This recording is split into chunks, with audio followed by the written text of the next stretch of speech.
everybody, it's Natalie Barnes here from Beyond the Reef Patterns. Welcome back to Stitch.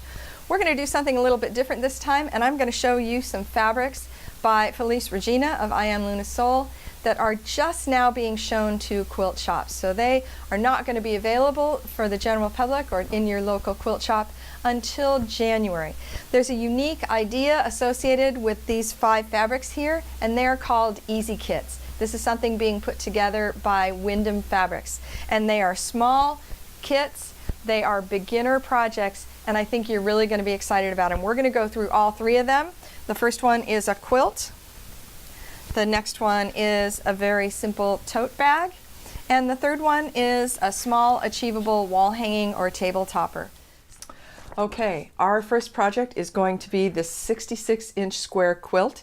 It's made with really nice big pieces, and all of the cutting instructions are going to help you with all of the directional fabrics. There are also detailed bits of information about how to fussy cut each one of the centers. So if you were to chain piece or piece each one of these in a row, as far as the blocks go, this would be a really quick project. It has 4 different blocks, A, B, C, and D, which I think you can see right here.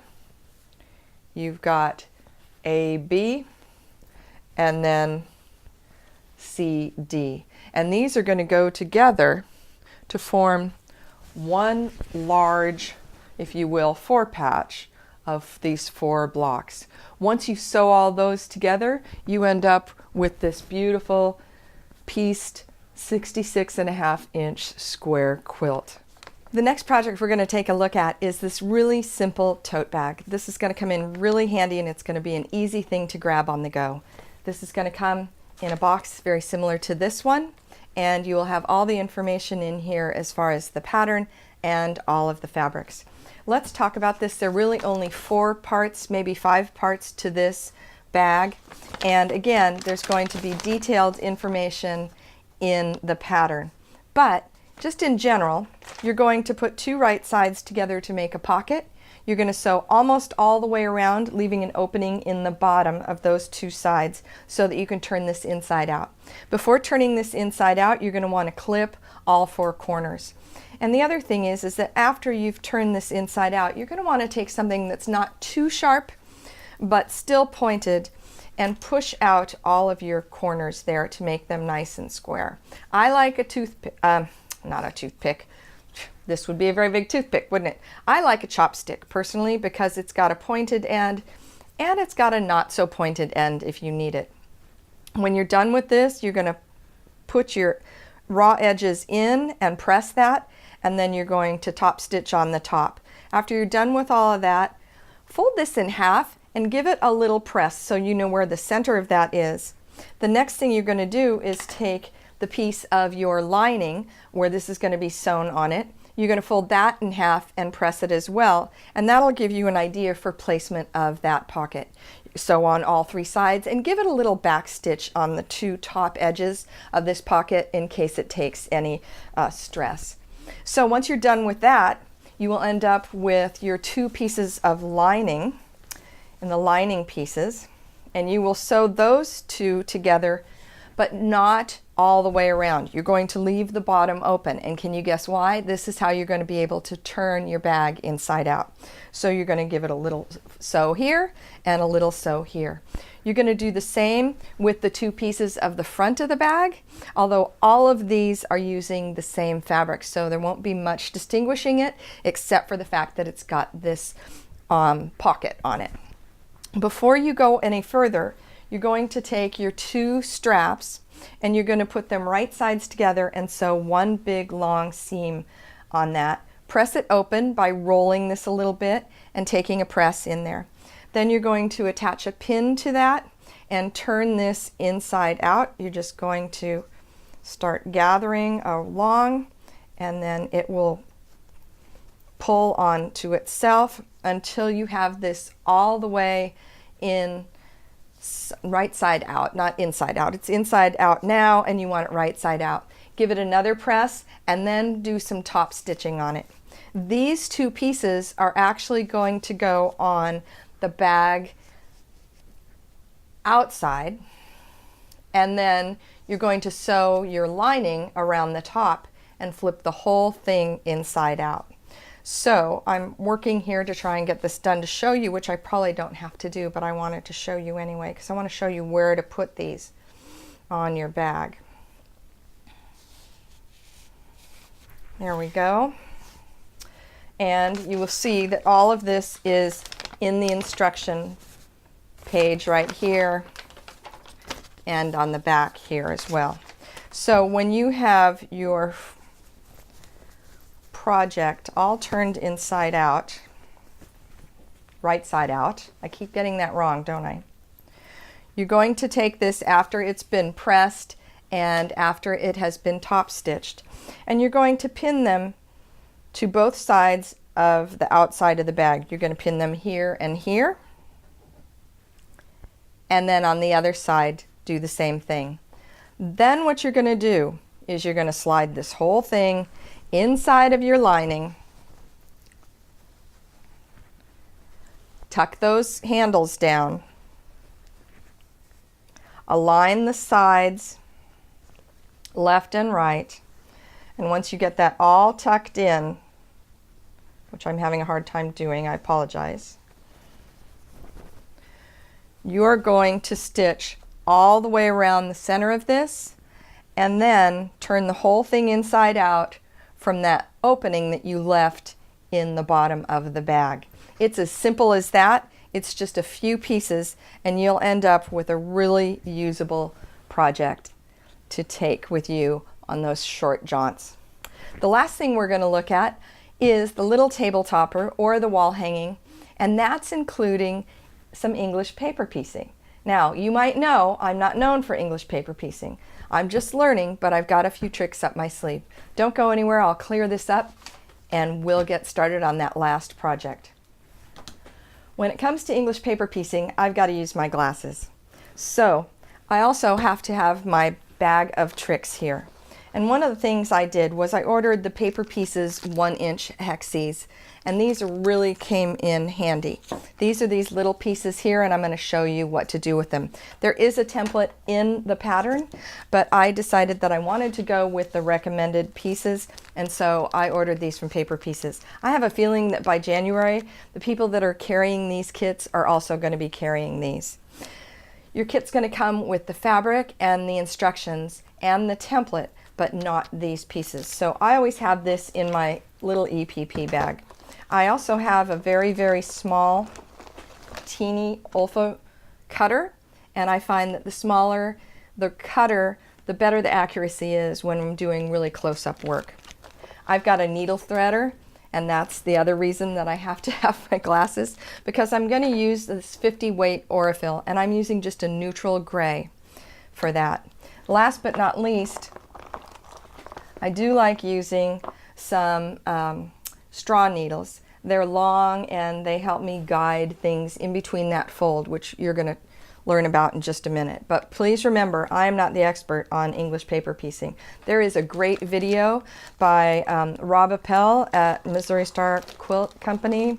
He's doing man sewing, and one of his guests on one of his videos is Violet Craft, and she really is the master of English paper piecing. So if you're looking for a really good, solid introduction to that, have a look at what she's doing. These are going to be fussy cut as well, and the first piece that you're going to fussy cut is one of these wolf faces. And so you'll see I've already done that. Remember to have the points at the top. The way I fussy cut this is in the following manner. I have placed this over the piece that I want to have in my project. I have taken, I don't have the small, but the 28 millimeter, and I'm going to cut around my paper piece with about 3/8 of an inch all the way around. Remember not to cut towards yourself, you want to cut away from yourself. And if you're more comfortable, you can go ahead and move the fabric, or if you're ambidextrous, you can cut with your other hand in the other direction. Just be sure that you're never cutting towards yourself. So we're going to end up with almost, something that's just a little bit larger, as you can see here, than our paper piece template. You're going to do that also for the moons, and then the rest of the English paper pieces are going to be out of this gray fabric. I'm going to take a glue pen and very simply put a piece of glue or a line of glue onto the paper away from the edge. So I'm going to put one little line here, which I think you can see, it's pink, and then I'm just going to push that edge over until the glue sticks, and I'm going to do that all the way around. So I'm going to do that here, here. This is really the fun part. It makes you feel like you're in Girl Scouts or Boy Scouts all over again. So all the way around, away from the edge, you're going to be putting that down. I guess I didn't get close enough there. Sorry. I'm telling you, I'm all thumbs when it comes to English paper piecing. I do a lot of needle turn applique, and I think that's my only saving grace. But when it comes to English paper piecing, there are people that are much better at it than I am. But I'm willing to try. I'm definitely willing to try. I even made a Brimfield block. All right. So what you'll end up with once this dries is your first little piece. And then you will do the same with the, you'll grab your, leave the paper in there. You'll grab your next piece, which is going to be this moon, and you'll put your template on the back.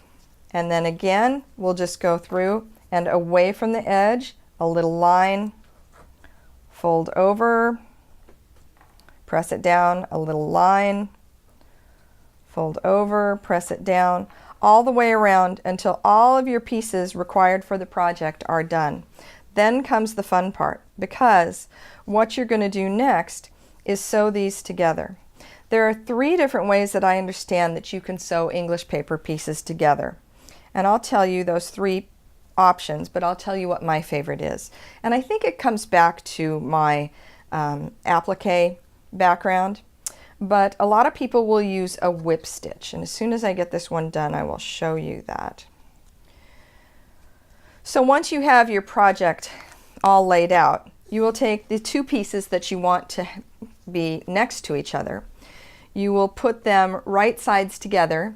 You will take your very fine thread and your very fine needle, and you will whip stitch these 2 pieces together away from the paper, but catching all of the fabric. And then you open it up and it lays nice and flat, and you have this lovely pieced, very accurately done stitching. I personally can't do that without seeing my stitches. So what I've started doing is what's called flat back stitching, which is not putting the 2 together this way, but leaving them flat like this and stitching across the back. I tried that and I got a little lost with that one as well. So what I've ended up doing is a modification of a couple of different things, and that is a flat back ladder stitch. So that means I'm going to go through that little fold, go across, and then through that fold, and then back over to the first piece, and across and back and all the way across. What I like about the flat back also is that I don't really have to twist and turn all of these pieces. So for me, this is my modified piecing, which is the flat back ladder routine. And what we're trying to get at here is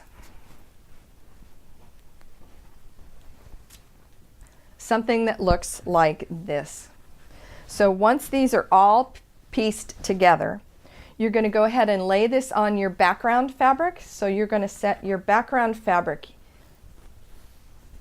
And for me, I did a little quilting as I go. So I did background fabric, I did the batting, and then you're going to lay your backing on there. You can baste this if you like, but I put all 3 together, and I don't think this is in the instructions, but I'm going to tell you anyway. I put my pieces on top of that sandwich, that quilt sandwich. And I did running stitch applique all the way around the medallion that was created with the English paper piecing. I did another stitch on the inside, and I found two great colors of 12 weight Aurifil. This is, see, this is why I need my glasses for English paper piecing. 6736 for the dark color, which I think blends really well when you're stitching. And then the lighter color I used 2615. Again, this is a 12 weight, and it worked out just great for quilting as well as for appliquing that down while I was quilting.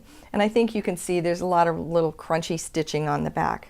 The last thing that I did was I put my binding on the back and turned it to the front. And I know some of you have been asking about this, which is how to do this quilted binding. There's really nothing to it. You're going to stitch it down almost the same way that you would stitch regular binding. But you're going to put it to the back, flip it forward, and then with that 12 weight, or even if you want a pearl cotton, which is a little bit bigger than the 12 weight, you're going to literally just rock the needle back and forth through all of your batting and backing, and you're going to take a running stitch, nothing really more than a running stitch, and attach your binding to your project. I find that having a little bit of handwork is also a really nice social thing to have around. You know, every time you're sewing, you're usually at your machine, and you've left your family to sit in the den by themselves, and having a little bit of handwork, even something that's just a little English paper piecing project like this that you can quilt and then do the binding by hand, just turns out to be better family time. So from my home to yours, I hope you've enjoyed this review of these three patterns made from Night Song by Felice Regina. This is the 66-inch square quilt. You've got a nice little tote bag that you can take with you anywhere you're going. And you've got a nice little girlfriend gift, or a simple wall hanging, or even a table topper. So look for these in your stores in January, and look for the Beyond the Reef Patterns blog, because we'll be giving away all of these samples in a blog post in January when the fabric finally hits stores. Thanks again for stopping by. From my home to yours. Have a great day.